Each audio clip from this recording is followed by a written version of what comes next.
Hey everyone, this is Dylan from HiveThink Media, and this is Zero to Hero Lean Canvas Model. And then in this episode, we are focusing on unfair advantage. Yeah. I love it. All right, I'll start. So unfair advantage is basically like it sounds. What do you have that most others don't? This could be you have a random expert endorsement. This could be you have a dream team. This could be you had a random viral video that went off and started you with a obnoxious amount of followers. It could be a number of different things. Not every business has an unfair advantage, but it is something that you can think about and try and work towards and determine what you may want your unfair advantage to be one day. Yeah, like many other aspects of the Lean Canvas, it's one of those things that you'll probably develop an unfair advantage as you go, and it's something that can change as your business grows. Yeah, and a big thing, it's kind of weird. Like, I think a lot of this comes back to, and maybe this is just my perspective as more solopreneur background, but I feel like a lot of your special skills and abilities as an individual often show up in the business as some part of like an unfair advantage. And I think even an example, so maybe that's helpful. For me, I like examples. So really looking at HiveThink, we were asking ourselves at one point, like, what's our unfair advantage? And the more we got to talking and working with different business people like that we were helping, we realized we were helping a wide variety of types of clients. And really, I think our wide variety of experience as a group of people is our unfair advantage. So me coming from both the solopreneur side with guitar teaching and freelance video and design and all that stuff, also working with nonprofits, and then the skills that Nate and Dylan bring with like such a variety of marketing and business from school, and also like jumping into agencies and helping small businesses. And then Chris having more of that traditional like MBA background, having built multiple businesses. Really, it's hard to come up with a scenario where one of us doesn't have some experience dealing with the issues that people have dealt with, which if you were to look at a different group of business coaches and different accelerators, maybe they don't have that same like wide variety of background. And so for us, that was our unfair advantage, but it might not be for someone else. And so that's just an example, if that's helpful. Another example is New Wave Coffee, which is our coffee roaster, had the unfair advantage of being able to rely on Be Caffeinated as its core customer. So when we started New Wave, the conversation wasn't who can we get to buy our coffee? The conversation was how can we make sure our quality is so good that no one notices when we change from Mad Priest Roasters to our own roaster, because the last thing we'd want is to go from really good espresso that Mad Priest made to our own espresso and people say, hey, why does it taste different? So that was the first goal, was making sure there was no like drop in quality when we changed to our own roasting. And then the conversation was, how can we develop and perfect our own systems and practices so that when we're ready to expand into more wholesale accounts, we're ready for it and we have the ingredient and recipes down. So we did that for about the first year, and then we started really hammering into wholesale accounts. We're about year 2 in, and we have a fair amount of wholesale partners that we're working with now. And we were able to jump in pretty seamlessly because since Be Caffeinated was the main customer, New Wave didn't have to focus on the marketing side. It could just focus on improving itself. And we're kind of doing that with the bakery as well, where Be Caffeinated, again, is its own best customer. And so the bakery is going to be able to focus on getting its recipes and systems down. And then once it's good with Be Caffeinated, it'll be able to start branching out and doing other wholesale. So that's an unfair advantage where we don't really have to worry about getting customers at first because we already have our own customer. So final tips. It's a pretty simple one, but my final tip is a lot of people, when they see the terms unfair advantage and also they see unique value proposition, they get them mixed up a little bit. But the unique value proposition is more of like, why should you buy this thing? And it's so awesome to help you or make you happy or whatever.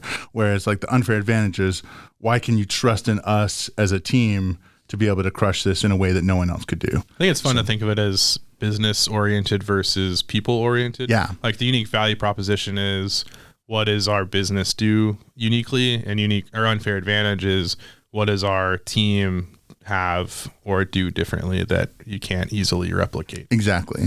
So yeah, I would just say, like, when thinking through that, keep that separate in your mind, and just know if you are trying to figure out what the unfair advantage is, just be really introspective and maybe even ask people that know more about you in the business to see, like, what is it about you that they think is so awesome or special. Yeah, and my tip is, so when you hear the phrase unfair advantage and you think about it, I think a lot of people see it as almost like you have to reinvent the wheel. I have to find a way where, like, my business is like nothing else that's ever been like it before. And that's not really what it means. What it means is just finding something that's very niche and specific to you that you can be better at. Like with Becaffeinated, there are other drive-through coffee businesses. That's not very novel. There are other coffee shops that focus on having really great customer experience. What makes us different is that we really lean into, like, our specific brand of how we do that and the way that we interact with our customers. So you don't have to, like, come up with an entirely new complex, like, system or idea. You just need to find something that you're good at and stick to that. I think it's important to remember on that note that it's not unique advantage, it's unfair advantage. Yeah. So it doesn't need to be different.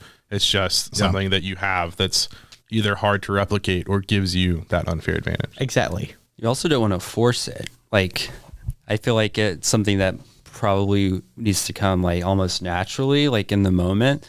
Like, for example, like with Scenic Trend, Nathan and I started off with a hip hop promotion, and we already, like, knew all of these, like, photographers and artists and producers and even, like, models who would do stuff for, like model, like, clothing that, like, our friends would, like, create and stuff like that. And just, like, going into, like, that was an unfair advantage. We already had this, like, these relationships made and, like, this catalog of clients we worked with and, like, write stuff about. And we, like, keep some of those friendships even today, just people we've met. And just kind of using what you have as an advantage, and not trying to, like, create something that's not actually there. The biggest unfair advantage is being yourself. Because no one else can be yourself. Remember, Heyo. guys, keep it unfair. All is fair in love and war. I'll end this on my final tip, which kind of sums up what they've been talking about. But a lot of times the best people at what they do, that was a weird way to say that, but the best people in life are the ones that pair their passions with their jobs. And a lot of times that leads to an unfair advantage. So, for example, Nate is really good at being our marketing manager. And it's not because of his marketing degree. I mean, that helped. Definitely not. But it's because Nate is willing to go out and talk to people. He's willing to ride around a bicycle and hand out free coffee. He's willing to just do a lot of stuff that isn't necessarily, it's not that it is, like, shocking that he does it and people are like, oh, wow, I guess that would, help Mark. No, like, it's obvious what he does, but it's the fact that he does it well, and he does it genuinely. And that's the unfair advantage that Nate has is, the determination, the endless positivity, and just the grit to get out and do it. And so kind of combining, it's a fun level of business where you can get to where it's no longer, like, for me, for example, the business is growing to where it's not my unfair advantage that's advancing the business, but the unfair advantages that my employees have. And we talked previously in the episodes about building out before you build up, and building out your teams first and finding the people before you have the job. And that is so important, because if you can take those passions and the jobs and combine them to where you have these really uniquely qualified employees that become part of the team and they share your vision, that's how you create these soups of success. So we have Nate, we have Michael, Dylan, and we also have people like Tyler, which is our general manager / nonprofit guy. We have Catherine and Alyssa, who's our baking team. They're both incredibly talented bakers who have come on and are just doing some crazy awesome stuff. We have a ton of nonprofit oriented people. We have people that care about more marketing stuff. We have people that care about coffee. We have some really strong coffee experts that are sharing their knowledge. And so it's when you craft those two that you really get that unfair advantage, because you can't make someone become passionate about something. That has to come from within. And so if you can bridle that passion and, kamehameha it towards a job well done, that's where you get your unfair advantage. So, And these Nice. are all concepts that we're going to talk a lot more about in our next episode, where we talk about your why. yeah. Heyo. And that is The- zero to hero unfair advantage. Unexpected segue. Toot, toot.